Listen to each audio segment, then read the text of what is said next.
Five Nights at Freddy's, The Twisted Ones, by Scott Cawthon and Kira Bree Drizzly, audiotized by Cosmic Moonshine. Chapter 1. Don't Trust Your Eyes.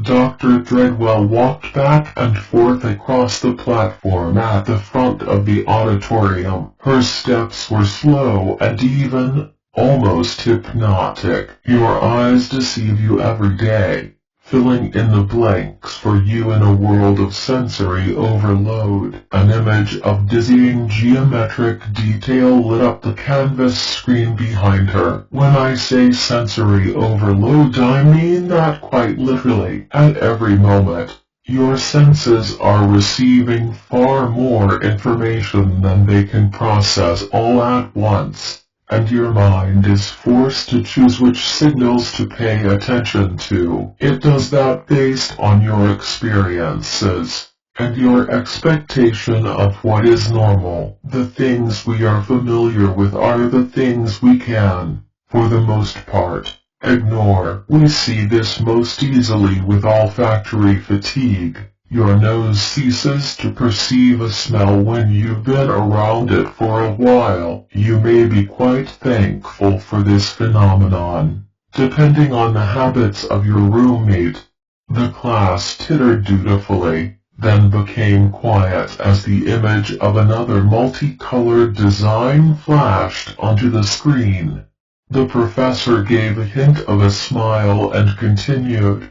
Your mind creates motion when there is none. It fills in colors and trajectories based on what you've seen before, and calculates what you should be seeing now. Another image flashed onto the overhead screen. If your mind didn't do this, then simply walking outside and seeing a tree would consume all your mental energy, leaving no resources to do anything else. In order for you to function in the world, your mind fills in the spaces of that tree with its own leaves and branches. 100 pencils scribbled all at once, filling the lecture hall with a sound like scurrying mice.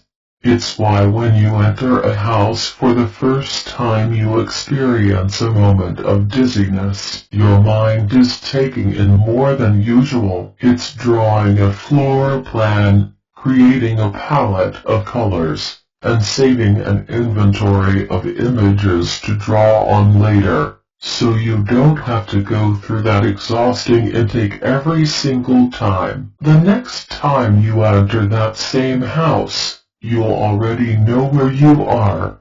Charlie. An urgent voice whispered her name, inches from her ear. Charlie kept writing. She was staring straight ahead at the display at the front of the lecture hall. As Dr. Treadwell went on, she paced faster, occasionally flinging an arm toward the screen to illustrate her point. Her words seemed to be falling behind as her mind raced on ahead. Charlie had realized by the second day of classes that her professor sometimes broke off in the middle of one sentence, only to finish an entirely different one. It was like she skimmed the text in her head, reading out a few words here and there. Most of the students in her robotics class found it maddening, but Charlie liked it. It made the lesson kind of like doing a puzzle. The screen flashed again, displaying an assortment of mechanical parts and a diagram of an eye. This is what you must recreate. Dr. Treadwell stepped back from the image, turning to look at it with the class. Basic artificial intelligence is all about sensory control. You won't be dealing with a mind that can filter these things out for itself. You must design programs that recognize basic shapes, while discarding unimportant information. You must do for your robot what your own mind does for you. Create a simplified and organized assembly of information based on what's relevant. Let's start by looking at some examples of basic shape recognition. Charlie. hissed the voice again, and she waved her pencil impatiently at the figure peering over her shoulder. Her friend Artie, trying to shoo him away. The gesture cost her a moment, put her half a step behind the professor. She hurried to catch up, anxious not to miss a single line. The paper in front of her was covered in formulas, notes in the margins, sketches, and diagrams. She wanted to get everything down all at once, not just the math, but all the things it made her think of. If she could tie the new facts to things she already knew, she'd retain it much more easily. She felt hungry for it, alert, watching for new tidbits of information like a dog under the dinner table. A boy near the front raised his hand to ask a question, and Charlie felt a brief flare of impatience. Now the whole class would have to stop while Treadwell went back to explain a simple concept. Charlie let her mind wander, sketching absently in the margins of her notebook. John would be here in. She glanced restlessly at her watch. An hour. I told him maybe someday we'll see each other again. I guess it's someday. He had called out of the blue. I'm just going to be passing through, he said, and Charlie hadn't bothered to ask how he knew where she was. Of course he would know. There was no reason not to meet him, and she found herself alternately excited and filled with dread. Now, as she absently sketched rectangular forms along the bottom of her note paper, her stomach jumped. A little spasm of nerves. It felt like a lifetime since she last saw him. Sometimes, it felt like she'd seen him yesterday, as if the last year hadn't passed. But of course it had, and everything had changed for Charlie once again. That May, the night of her 18th birthday, the dreams had begun. Charlie was long accustomed to nightmares, the worst moments of her past forced up like bile, into twisted versions of memories already too terrible to recall. She shoved these dreams into the back of her mind in the morning and sealed them away, knowing they would only breach it when night fell again. These dreams were different. When she woke, she was physically exhausted, not just drained but sore, her muscles weak, her hands were stiff and aching, like they'd been clenched into fists for hours. These new dreams didn't come every night, but when they did, they interrupted her regular nightmares and took them over. It didn't matter if she was running and screaming for her life, or wandering aimlessly through a dull mishmash of the various places she'd been all week. Suddenly, from nowhere, she would sense him. Sammy, her lost twin brother, was near. She knew he was present the same way she knew that she was present. And whatever the dream was, it dropped away. People, places, light, and sound. Now she was searching for him in the darkness, calling his name. He never answered. She would drop to her hands and knees, feeling her way through the dark, letting his presence guide her until she came to a barrier. It was smooth and cold, metal. She couldn't see it, but she hit it hard with one fist and it echoed. Sammy, she would call, hitting harder. She stood, reaching up to see if she could scale the slick surface, but it stretched up far above her head. She beat her fists against the barricade until they hurt. She screamed her brother's name until her throat was raw, until she fell to the floor and leaned on the solid metal, pressing her cheek to its cool surface and hoping for a whisper from the other side. He was there. She knew it as surely as if he were a part of herself. She knew in those dreams that he was present. Worse, when she was awake, she knew he was not there. In August, Charlie and Aunt Jen had their first fight. They'd always been too distant to really argue. Charlie never felt the need to rebel, because Jen provided no real authority, and Jen never took anything Charlie did personally, never tried to stop her from doing anything, as long as she was safe. The day Charlie moved in with her at the age of 7, Aunt Jen had told her plainly that she was not a replacement for Charlie's parents. By now, Charlie was old enough to understand that Jen had meant it as a gesture of respect, a way to reassure Charlie that her father wouldn't be forgotten, that she would always be his child. But at the time it had seemed like an admonishment. Don't expect parenting, don't expect love, and so Charlie hadn't. Jen had never failed to care for Charlie. Charlie had never wanted for food or clothing,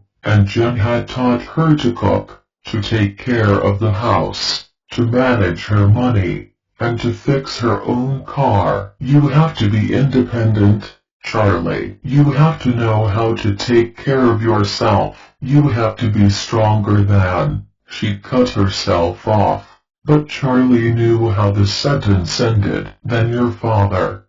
Charlie shook her head, trying to jerk herself free of her own thoughts. What's wrong? Artie said next to her. Nothing, she whispered. She ran her pencil again and again over the same lines. Up, over, down, over, the graphite wearing thicker and thicker. Charlie had told Jen that she was going back to her again, and Jen's face turned stony, her skin paling. Why would you want to do that? She asked with a dangerous calm in her voice. Charlie's heart beat faster. Because that's where I lost him. Because I need him more than I need you. The thought of returning had been nagging at her for months, growing stronger with each passing week. One morning she awoke and the choice was made. Final. Sitting in her mind with a solid weight. Jessica's going to college at St. George, she told her aunt. She's starting the summer semester so I can stay with her while I'm there. I want to see the house again. There's still so much I don't understand. It just feels important, she finished weakly, faltering as Jen's eyes, dark blue, like marble, fixed on her. Jen didn't answer for a long moment, then she said simply, no.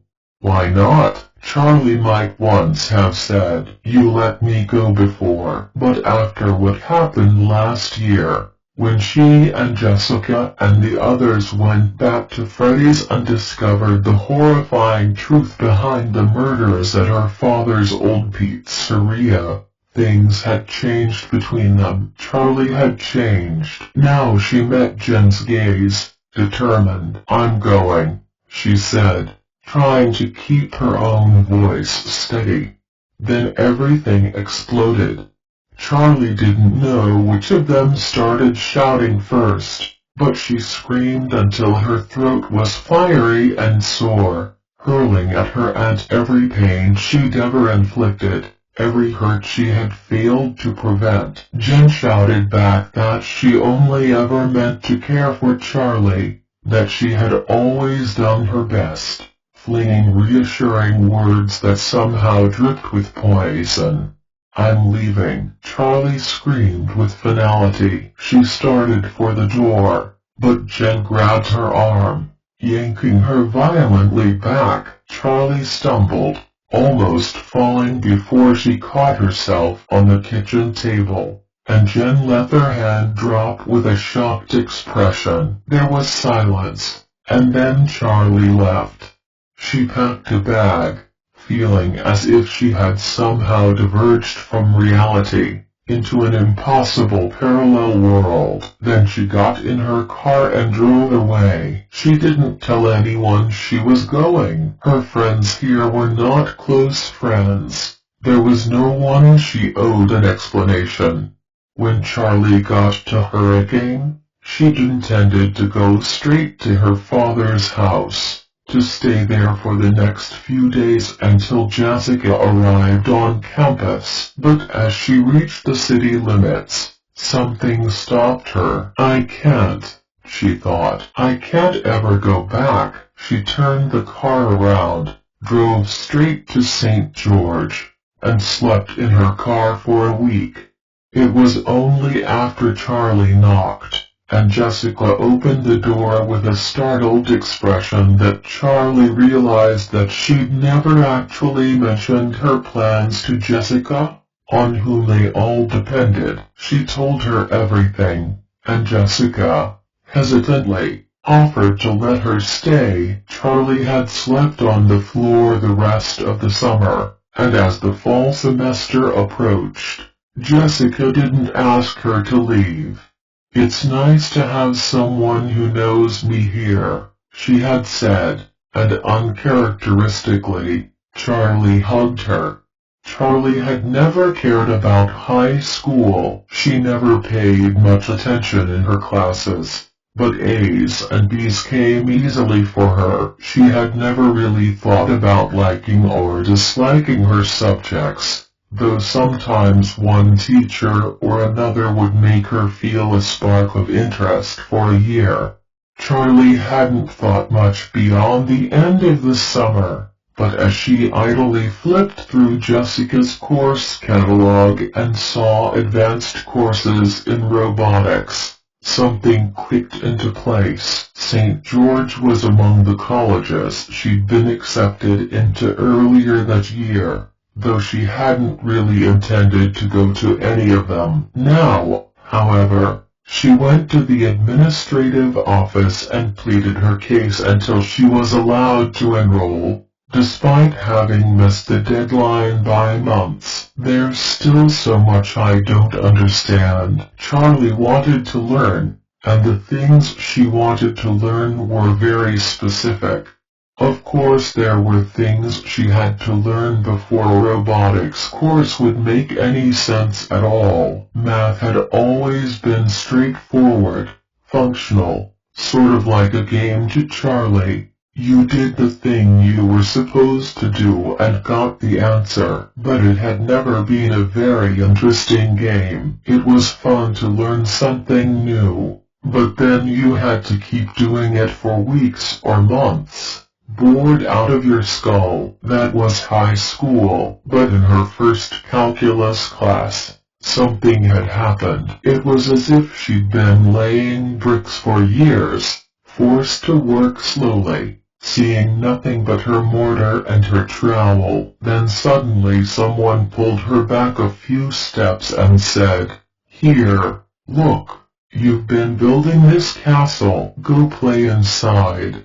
"And that's all for today," Professor Treadwell said at last. Charlie looked down at her paper, realizing she'd never stopped moving her pencil. She had worn dark lines right through the page, and drawn on the desk. She rubbed the marks half-heartedly with her sleeve, then opened her binder to put away her notes. Artie poked his head over her shoulder, and she closed it hastily, but he had already gotten a good look.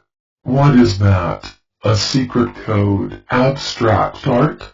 "It's just math," Charlie said a little curtly, and put the notebook in her bag. Artie was cute in a goofy way. He had a pleasant face, dark eyes, and curly brown hair that seemed to have a life of its own. He was in 3 of her 4 classes and had been following her around since the beginning of the semester like a stray duckling. To her surprise, Charlie found that she didn't mind it. As Charlie left the auditorium, Artie took up his now accustomed place at her side. "So, did you decide about the project?" he asked. Project. Charlie vaguely remembered something about a project he wanted to do together. He gave a little nod, waiting for her to catch up. Remember, we have to design an experiment for him. I thought we could work together, you know, with your brains and my looks. He trailed off, grinning. Yeah, that sounds. I have to go meet someone, she interrupted herself.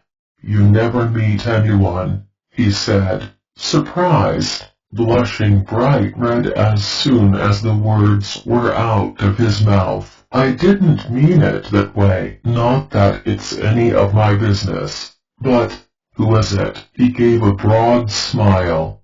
John, Charlie said without elaboration. Artie looked crestfallen for a moment but recovered quickly. Of course, yeah, John, great guy, he said teasingly. He raised his eyebrows, prompting for details. But she gave none. I didn't know you were, that you had a. That's cool. Artie's face took on a look of careful neutrality. Charlie looked at him oddly. She hadn't meant to imply that she and John were a couple, but she didn't know how to correct him. She couldn't explain who John was to her without telling Artie far more than she wanted him to know. They walked in silence for a minute across the main quad, a small, grassy square surrounded by brick and concrete buildings. So, is John from your hometown? Artie asked at last. My hometown is 30 minutes away. This place is basically just an extension of it, Charlie said. But yeah, he's from Hurricane. Artie hesitated, then leaned in closer to her, glancing around as if someone might be listening. I always meant to ask you, he said. Charlie looked at him warily. Don't ask about it. I'm sure people ask you about it all the time, but come on, you can't blame me for being curious. That stuff about the murders, it's like an urban legend around here. I mean, not just around here, everywhere. Freddy Fazbear's Pizza. Stop. Charlie's face was suddenly immobile. She felt as if moving it, making any expression at all, would require an arcane skill she no longer possessed. Artie's face had changed, too. His easy smile drained away. He looked almost frightened. Charlie bit the inside of her lip, willing her mouth to move. I was just a kid when all that happened, she said quietly. Artie nodded, quick and skittish. Charlie made her face move into a smile. I have to go meet Jessica, she lied. I have to get away from you. Artie nodded his head again like a bobblehead doll. She turned and walked away toward the dorm, not looking back. Charlie blinked into the sunlight. Flashes of what happened last year at Freddy's were batting at her, snatches of memory plucking at her clothing with cold, iron fingers. The hook above, poised to strike, no escape. A figure looming behind the stage, red matted fur barely concealing the metal bones of the murderous creature, kneeling in pitch dark on the cold tile floor of the bathroom. And then, that giant, hard plastic eye glaring through the crack, the hot miasma of lifeless breath on her face, and the other, older memory, the thought that made her ache in ways for which she had no words. Sorrow filling her as if it had been wrought into her very bones. She and Sammy, her other self, her twin brother,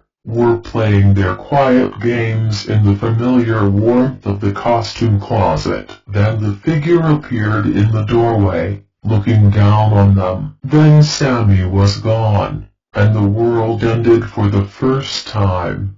Charlie was standing outside her own dorm room, almost without knowing how she'd gotten there. Slowly, she pulled her keys from her pocket and let herself into the room. The lights were off. Jessica was still in class. Charlie shut the door behind her, checking the lock twice, and leaned back against it. She took a deep breath. "It's over now." She straightened decisively and snapped on the overhead light, filling the room with a harsh illumination. The clock beside the bed told Charlie that she still had a little under an hour before John arrived. Time to work on her project. Charlie and Jessica had divided the room with a piece of masking tape after their first week living together. Jessica suggested it jokingly, said she'd seen it in a movie, but Charlie had grinned and helped her measure the room. She knew Jessica was desperate to keep Charlie's mess off her side. The result was a bedroom that looked like a before and after picture advertising either a cleaning service or a nuclear weapon, depending on whose side you looked at first. On Charlie's desk there was a pillowcase, draped over two indistinct shapes. She went to her desk and removed it, folding it carefully and placing it on her chair. She looked at her project. "Hello," she said softly. Two mechanical faces were held upright on metal structures and attached to a length of board. Their features were indistinct, like old statues worn away by rain, or a new clay not yet fully sculpted. They were made of a malleable plastic, and where the backs of their heads ought to be there were instead networks of casings, microchips, and wires. Charlie bent down toward them, looking over every millimeter of her design, making sure everything was as she'd left it. She flipped a small black switch and little lights blinked. Tiny cooling fans began to whir. They didn't move right away, but there was a change. The vague features took on a sense of purpose. Their blind eyes didn't turn to Charlie. They looked only at each other. "You," said the first. Its lips moved to shape the syllable, but never parted. They weren't made to open. "I," the second replied, making the same soft, constrained movement. "You are," said the first. "Am I?" said the second. Charlie watched, her hand pressed over her mouth. She held her breath, afraid of disturbing them. She waited, but they had apparently finished, and were now simply looking at each other. "They can't see," Charlie reminded herself. She turned them off and pulled the board around so that she could peer into their backs. She reached inside and adjusted a wire. A key slid into the lock of the door, and Charlie startled at the sound. She snatched the pillowcase and threw it over the faces as Jessica entered the room. Jessica paused in the doorway with a grin. "What was that?" she asked. "What?" Charlie said innocently. "Come on, I know you were working on that thing you never let me see." She dropped her backpack on the floor, then flopped dramatically back on the bed. "Anyways, I'm exhausted," she announced. Charlie laughed, and Jessica sat up. "Come talk to me," she said. "What's up with you and John?" Charlie sat down on her own bed, across from Jessica. Despite their different lifestyles, she liked living with the other girl. Jessica was warm and bright, and while her ease as she went about the world still intimidated Charlie a little, now she felt like a part of it. Maybe being Jessica's friend meant absorbing some of her confidence. "I haven't seen him yet. I have to leave in." She peered over Jessica's shoulder at the clock. 15 minutes. "Are you excited?" Jessica asked. Charlie shrugged. "I think so. she said. Jessica laughed. "You're not sure?" "I'm excited," Charlie admitted. "It's just been a long time." "Not that long," Jessica pointed out. Then she looked thoughtful. "I guess it sort of has been, though everything is so different since the last time we saw him." Charlie cleared her throat. "So you really want to see my project?" she asked, surprising herself. "Yes," Jessica declared.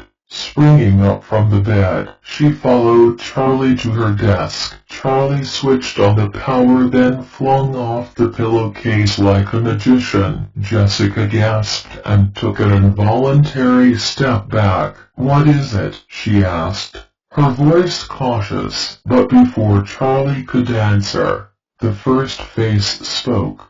"Me," it said.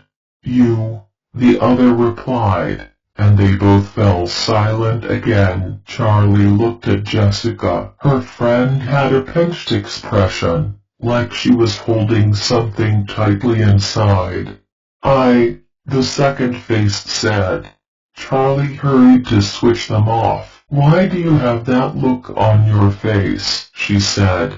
Jessica took a deep breath and smiled at her. "I just haven't had lunch yet," she said, but something lingered in her eyes. Jessica watched as Charlie replaced the pillowcase lovingly over the faces, as if she were tucking a child into bed. She looked uncomfortably around the room. Charlie's half was a disaster. Clothes and books were strewn everywhere, but there were also the wires and computer parts, tools, screws, and pieces of plastic and metal Jessica didn't recognize, all jumbled up together. It wasn't just a mess, it was a chaotic tangle where you could lose anything or hide anything, she realized. With a pang of guilt at the thought, Jessica turned her attention back to Charlie. "What are you programming them to do?" she asked, and Charlie smiled proudly. "I'm not exactly programming them to do anything. I'm helping them learn on their own." "Right, of course, obviously," Jessica said slowly. As she did, something caught her eye. A pair of shiny plastic eyes and long floppy ears were peering out from a pile of dirty laundry. "Hey, I never noticed you brought Theodore, your little robo-rabbit," she exclaimed, pleased to have remembered the name of Charlie's childhood toy. Before Charlie could respond, she picked the stuffed animal up by his ears, and came away with only his head. Jessica let out a shriek and dropped it, clapping a hand over her mouth. "I'm sorry," Charlie said, hastily grabbing the rabbit's head off the floor. "I took him apart to study. I'm using some of his parts in my project." She gestured at the thing on her desk. "Oh?" Jessica said, trying to hide her dismay. She glanced around the room and suddenly realized that the rabbit's parts were everywhere. His cotton ball tail was on Charlie's pillow, and a leg hung off the lamp above her desk. His torso lay in the corner, almost out of sight, ripped open savagely. Jessica looked at her friend's round, cheerful face and frizzy shoulder-length brown hair. Jessica closed her eyes for a long moment. "Oh, Charlie, what's wrong with you?" "Jessica," Charlie said. The girl's eyes were closed, her expression pained. "Jessica?" This time she opened her eyes and gave Charlie a sudden, bright smile, turning on cheer like a faucet. It was disconcerting, but Charlie had gotten used to it.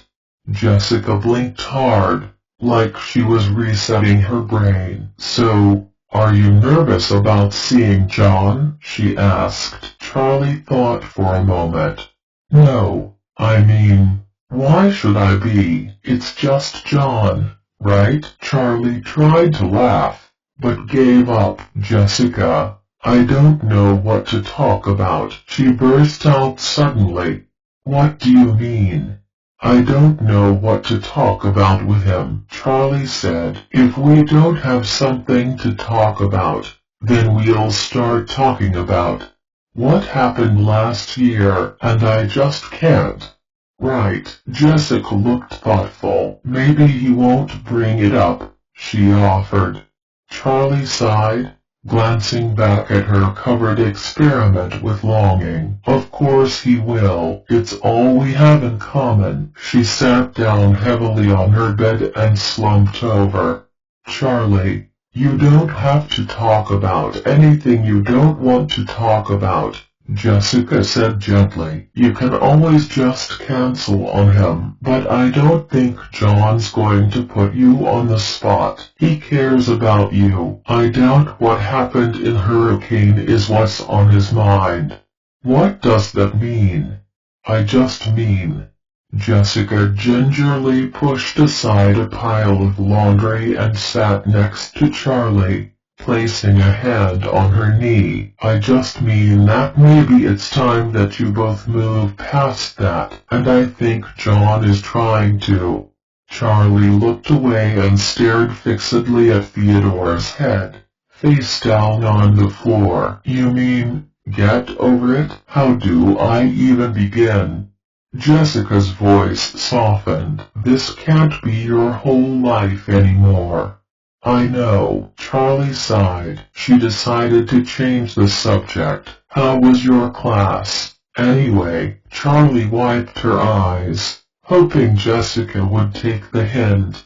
Awesome. Jessica stood and stretched, bending over to touch her toes and incidentally giving Charlie a chance to compose herself. When Jessica stood again, she was smiling brilliantly, back in character. Did you know that corpses can be preserved in peat bogs like mummies? Charlie wrinkled her nose. I do now. So is that what you're gonna do when you graduate? Crawl around in peat bogs looking for bodies? Jessica shrugged. Maybe. I'll get you a hazmat suit for your graduation gift, Charlie joked. She looked at her watch. Time to go. Wish me luck. She brushed her hair back with her hands, peering into the mirror that hung on the back of the door. I feel like a mess. You look great. Jessica gave her an encouraging nod. I've been doing sit-ups, Charlie said awkwardly. Huh? Forget it. Charlie grabbed her backpack and headed for the door. Go knock his socks off, Jessica called as Charlie left. I don't know what that means, Charlie replied, letting the door swing closed before she'd finished speaking. Charlie spotted him as she approached the main entrance to the campus. John was leaning on the wall, reading a book. His brown hair was as messy as ever, and he was wearing a blue t-shirt and jeans, dressed more casually than the last time she'd seen him. John, she called, her reluctance falling away as soon as she saw him. He put away his book, grinning widely, and hurried to her. Hey, Charlie, he said. They stood there awkwardly. Then Charlie extended her arms to hug him. He held her tightly for a moment, then abruptly released her. You got taller, she said accusingly, and he laughed. I did, he admitted. He gave her a searching look. You look exactly the same, though, he said with a puzzled smile. I cut my hair, Charlie said in mock outrage. She ran her fingers through it, demonstrating. Oh yeah, he said. I like it. I just mean, you're the same girl I remember. I've been doing sit-ups, Charlie said with a rising panic. Huh? John gave her a confused look. Never mind. Are you hungry? Charlie asked. I have about an hour before my next class. We could get a burger. There's a dining hall not far from here. Yeah, that would be great, John said. Charlie pointed across the quad. That way. Come on. So what are you doing here? Charlie asked as they sat down with their trays. Sorry, she added. Did that sound rude? Not rude at all, although I would have also accepted. John, to what circumstance do I owe the pleasure of this delightful reunion? Yeah, that sounds like me, Charlie said dryly, but seriously. What are you doing here? Got a job in St. George? She asked. Why? In Hurricane? Actually, he said, his voice self-consciously casual. Aren't you in school somewhere? Charlie asked. John blushed, looking down at his plate for a moment. I was going to, but it's a lot of money to read books when a library card is free. You know, my cousin got me a job in construction, and I'm working on my writing when I can. I figured even if I'm gonna be an artist, I don't have to be a starving one. He took an illustrative bite of his hamburger, and Charlie grinned. So why here? She insisted, and he held up a finger as he finished chewing.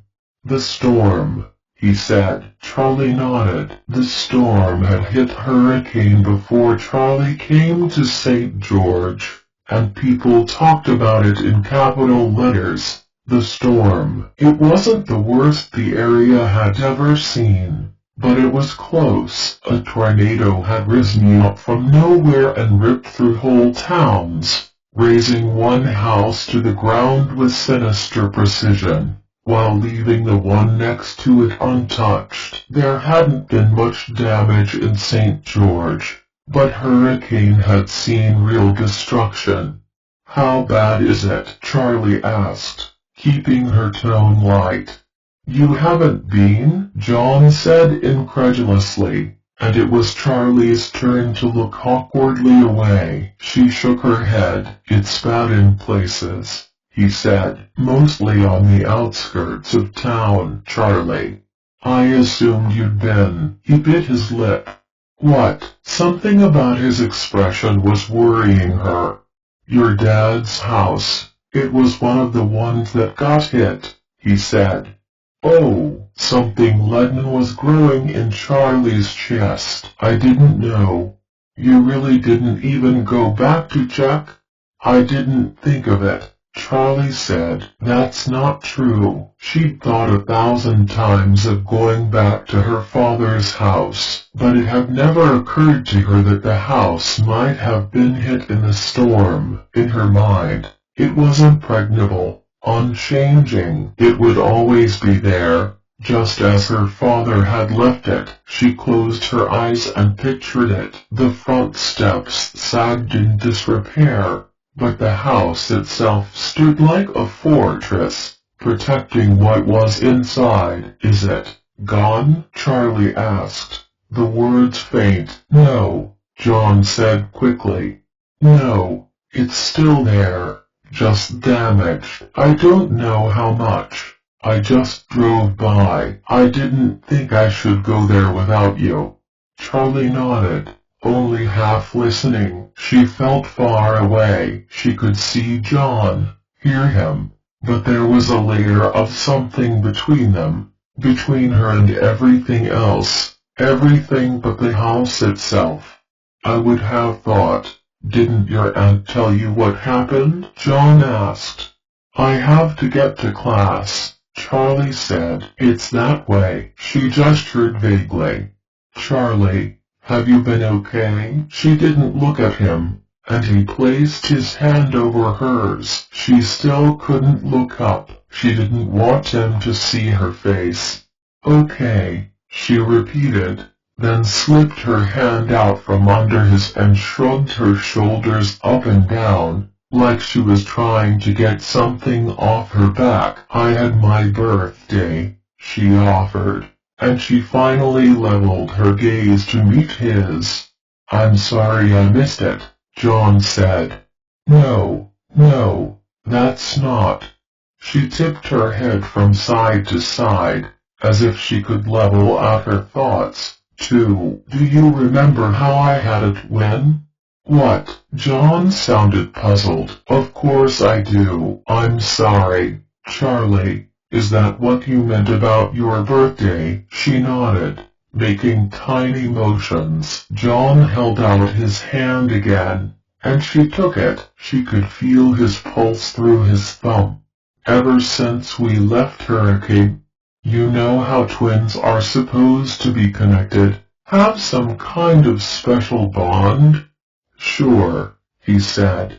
"Ever since we left, ever since I found out he was real, I've felt like he was there with me. I know he's not, he's dead, but for that whole year, I didn't feel alone anymore." "Charlie," John's hand tightened on hers, "you know you're not alone." "No, I mean really not alone, like I have another self.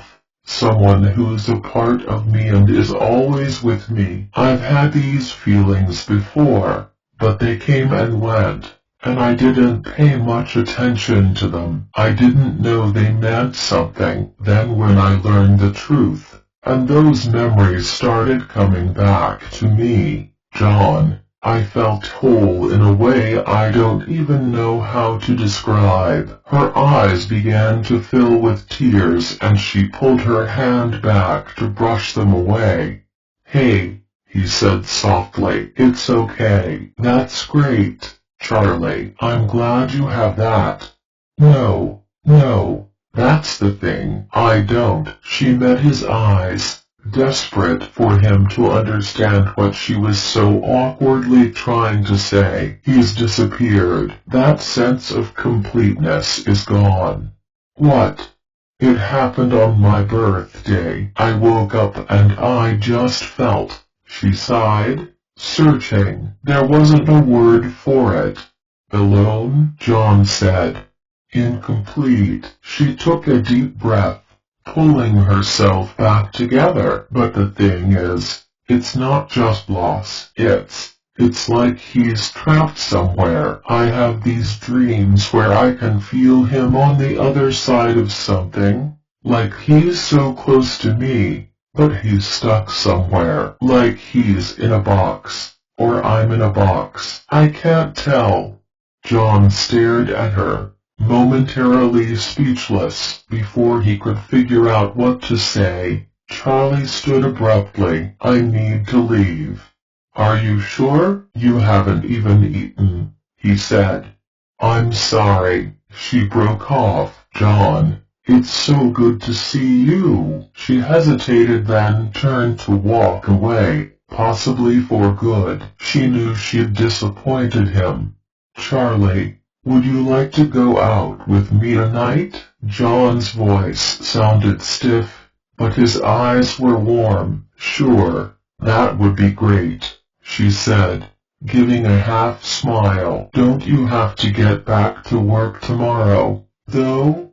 "It's only half an hour away," John said. He cleared his throat. "But I meant, do you want to go out with me?" "I just said yeah," Charlie repeated, slightly irritated. John sighed. "I mean on a date, Charlie." "Oh." Charlie stared at him for a moment. "Right, you don't have to do anything you don't want to do." Jessica's voice echoed in her head, and yet, she realized she was smiling. Yes, a date, okay, yeah. "There's a movie theater in town," she hazarded, vaguely recalling that movies were something people did on dates. John nodded vigorously, apparently as lost at sea as she was. Now that the question had been asked, "Can we have dinner first? There's that Thai place down the street. I can meet you there around 8. Yeah, sounds good. Bye. Charlie grabbed her backpack and hurried out the dining room door, realizing as she stepped into the sunshine that she'd left him to clean up their table alone. Sorry.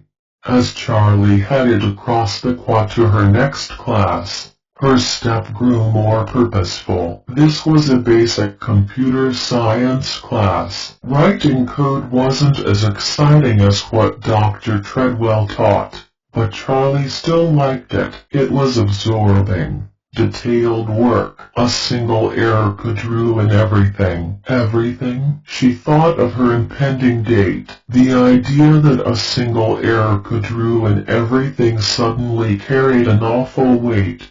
Charlie hurried up the steps to the building and stopped short as a man blocked her path. It was Clay Burke.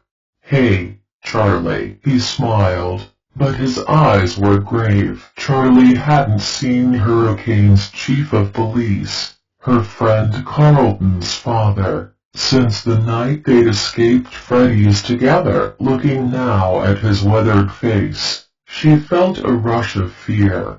Mr. Burke, Clay, what are you doing here? Charlie, do you have a second? He asked. Her heart sped up. Is Carlton okay? She asked turgidly.